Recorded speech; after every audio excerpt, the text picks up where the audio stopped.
গোলাঘাট আৰক্ষীয়ে ড্ৰাগছৰ বিৰুদ্ধে অভিযান চলাইছে আৰু প্ৰথমতে আমি আৰক্ষীক ধন্যবাদ জনাইছো যিহেতু গোলাঘাটখনত ব্যাপক হাৰত ড্ৰাগছ এডিক্টৰ সংখ্যা বৃদ্ধি পাইছে আৰু ড্ৰাগছৰ ব্যৱসায় বৃদ্ধি পাইছে।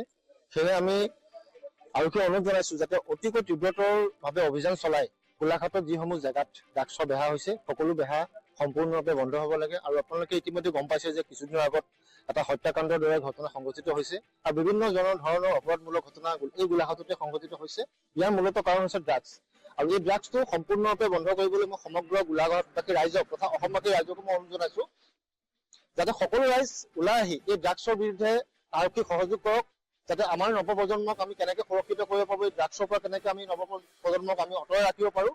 সেয়েহে সকলো অসমবাসী তথা গোলাঘাটবাসী ৰাইজে এই ড্ৰাগছৰ বিৰুদ্ধে মাৰবানী থিয় হওক আৰু সকলো মহিলা পুৰুষ সকলো ভয়ে ওলাই আহি পুলিচক সহযোগ কৰক আৰু কোন কোন জেগাত ড্ৰাগছৰ বেহা হৈ আছে সেই বেহাসমূহ পুলিচক খবৰ দি অতি সোনকালে উৎখাত কৰাৰ ব্যৱস্থা কৰক। ধন্যবাদ জনাইছো যে আৰক্ষীয়ে যি অভিযান এই অভিযান সদায় যাতে চলক, তীব্ৰতৰভাৱে চলক, যাতে ড্ৰাগছৰ পৰা আমাৰ নৱপ্ৰজন্মক ৰক্ষা কৰাৰ ক্ষেত্ৰত আৰক্ষী অগ্ৰণী ভূমিকা পালন কৰিব লাগিব। তাৰ সমান্তৰালভাৱে জনসাধাৰণে আৰক্ষীক সহযোগ কৰিব লাগিব।